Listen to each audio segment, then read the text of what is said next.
Bom, pessoal, vamos aí, galera, fazer um resumo, porque depois desse resumo, falando um pouquinho aí, relembrando a nossa aula de hoje, vocês vão lá fazer as atividades e mostrar o que aprenderam nessa aula.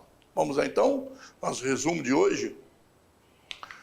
Olha aí, ó, modelo atômico, né? Estamos falando dos modelos, os que tiveram já ouviram falar muito, mas agora no terceiro ano estão vendo falar de um modelo um pouco diferente, que as coisas mudaram com o avanço, né, do estudo.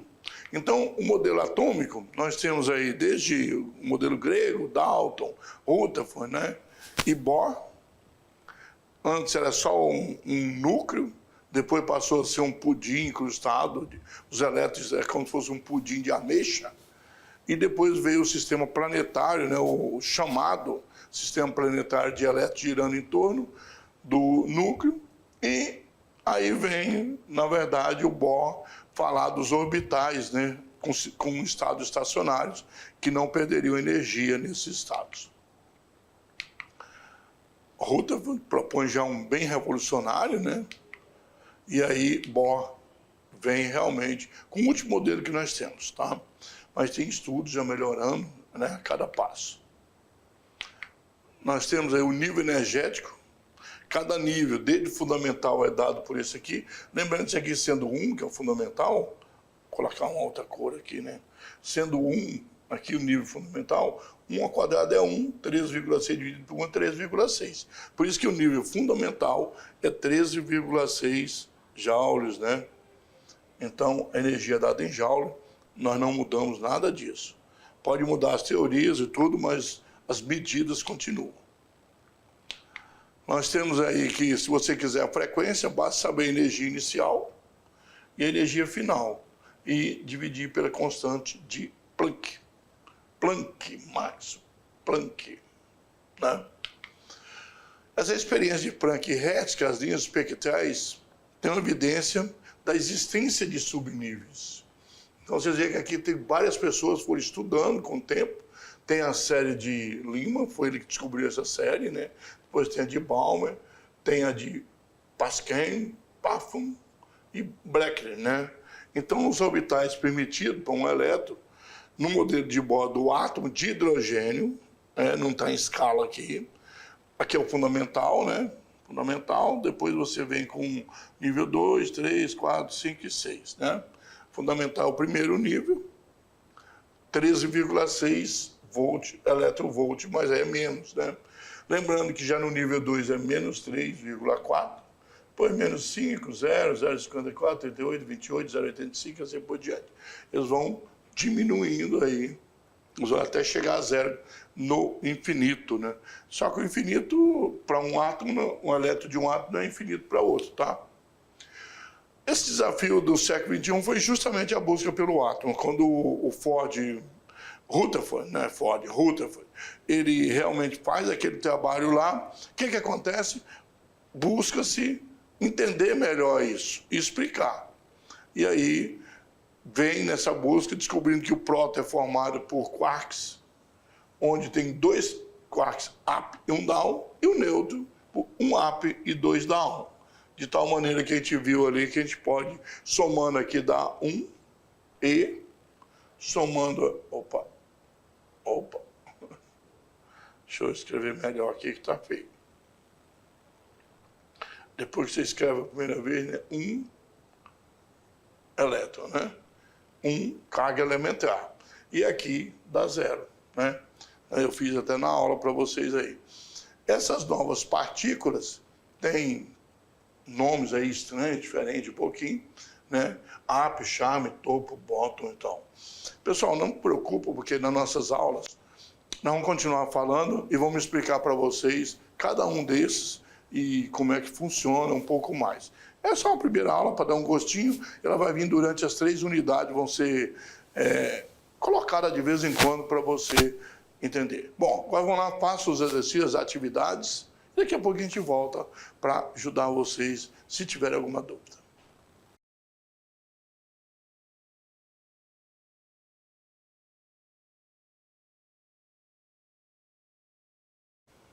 Muito bem, estamos de volta, né? Estamos aí para tirar dúvida para aqueles que não conseguiram compreender ainda alguns exercícios. Vocês fizeram as atividades e agora nós vamos ajudar vocês. Vamos lá, então? Ok. Primeira questão. Universidade Federal de Santa Catarina. Leia a seguinte sentença. Primeira, está afirmando. A maioria das partículas alfa atravessava os átomos da lâmina sem sofrer desvio de sua trajetória. Ao atravessar a lâmina, uma maioria de partículas alfa sofria desvio de sua trajetória. Um pequeno número de partículas alfa atravessando a lâmina sofria desvio de sua trajetória. E um grande número de partículas alfa não atravessou a lâmina. As partículas alfa teriam cargas negativas. Então, na famosa experiência de Rutherford, realizada no início do século XX, com a lâmina de ouro, o fato correto que, isoladamente ou em conjunto, indicava que o átomo possuía um núcleo pequeno e positivo foi. Então, nós podemos ver aí, olha bem, primeira, a maioria das partículas alfa atravessava os átomos da lâmina sem sofrer desvio de sua trajetória. E isso mostrou que o núcleo era muito pequeno. E a maior parte dele era composta de um vazio que permitia ao átomo atravessar a lâmina. Olha bem. A segunda é falsa, porque ao atravessar a lâmina, uma maioria de partículas alfa sofria desvio. Se a primeira é verdadeira, né, a segunda tem que ser falsa, né? Se a maioria sofresse desvio, isso significaria que o núcleo era grande, mas não foi isso que ocorreu. A terceira também é verdadeira, porque um pequeno número de partículas atravessando sofreu desvio de sua trajetória. O ricocheteamento de um pequeno número de partículas alfa indicou que no átomo devia existir uma pequena região maciça, onde estaria concentrada a massa do átomo, certo? A quarta é falsa, porque fala que um grande número de partículas não atravessou a lâmina, sempre que lá falou que sim, então... A quinta é falsa porque as partículas teriam carga negativa. Como um pequeno número de partículas sofria desvio significativo na trajetória ao atravessar a lâmina de ouro, o núcleo do átomo deveria ser pequeno e positivo. Assim, as partículas alfa positivas, elas se dispersavam, né? Com trajetória perto do núcleo dos átomos de ouro. Sofreu desvio em razão do fato bem conhecido. Carga com o mesmo sinal se repele, nós já falamos isso. Então, na verdade... a letra A, 1 e 3 aí, ok? Então, fica bem tranquilo aí. Para se repelir, para desviar, tinha que ser igual ao núcleo, positivo, que os prótons são positivos, né? Se não eram atraídos, ficavam por lá mesmo, e assim por diante. Aí você vê aqui uma delas, por exemplo, a 2, a 4, a 2 desmente a 1, a 4 desmente a 3. Se a 1 e 3 são verdadeiras, né? Então também seriam falsas. Questão 2, de Juiz de Fora de Minas Gerais, Universidade Federal também. A figura que está aqui, nós já vimos ela na aula, né? Certo? Só que nós temos aí uma tendência a uma pergunta, né? Mostra os níveis de energia do átomo de hidrogênio. Se inicialmente o elétron está no estado quântico fundamental, de menor energia, qual a sua energia cinética após o átomo ter sido ionizado por um fóton de energia 20 eletronvolts? Olha bem, foi energizado por 20 eletronvolts e aí o elétron está no estado quântico fundamental de menor energia possível. Bom, vamos lá? Olha aqui. No estado fundamental, o elétron tem uma energia de 13,6 eletronvolts. Logo, a gente vai lá a energia, né? 20 menos 13, nós temos 6,4 eletronvolts. Então, é simples. Ele tinha um fundamental, você dá 20 para ele, sobra 6,4. Bem simplesinho, né? Parecia difícil, mas não era, tá? Então, 6,4 eletronvolts. Então, pessoal, vocês viram aí que, estudando um pouquinho, falando direitinho sobre essa questão, parece uma coisa difícil e tudo, não é. As questões, só para você entender, prestar atenção, tem umas questões falando apenas para mostrar se você sabe a diferença.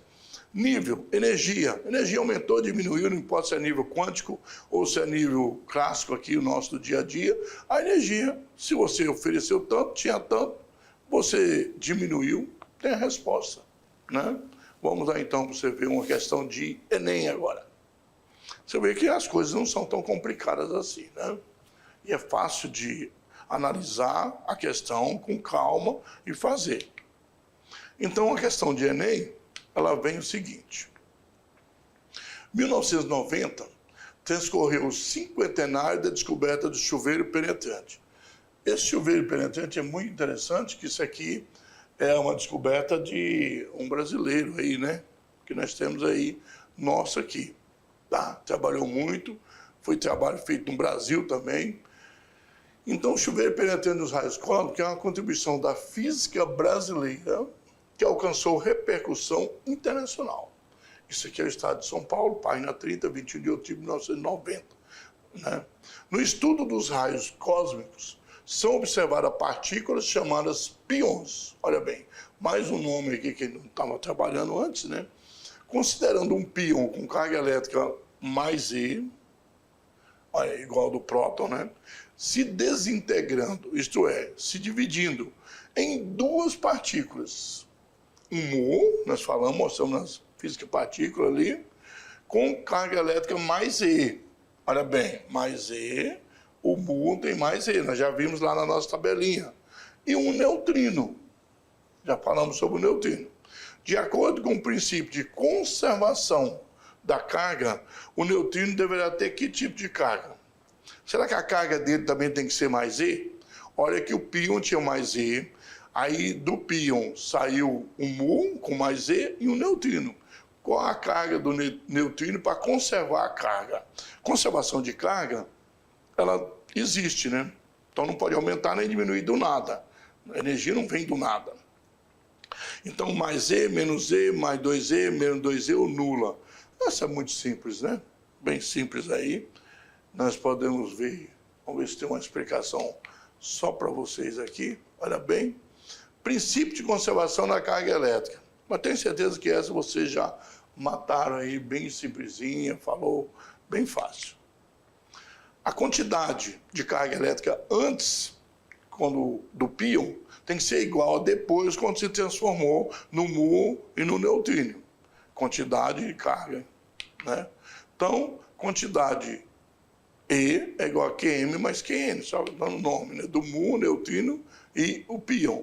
Como era mais E é igual a QN. Se você mudar de lado matematicamente, mais E menos E, zero. Nem precisava fazer isso, mas, né? Então, a carga do neutrino, ela é zero.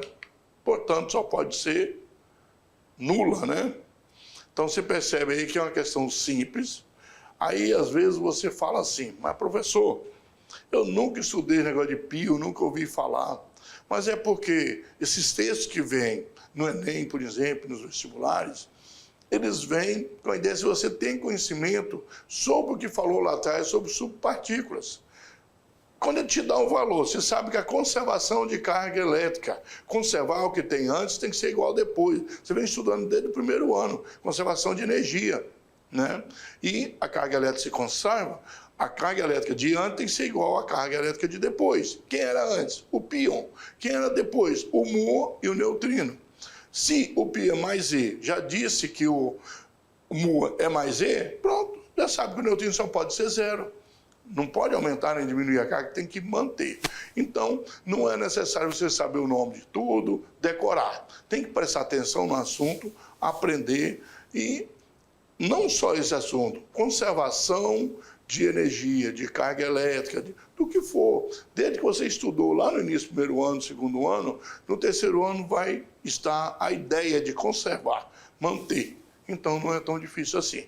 Mas você prestar atenção, não precisa ter ouvido falar daquilo, o pion não foi citado ali durante o texto, de repente aparece uma questão.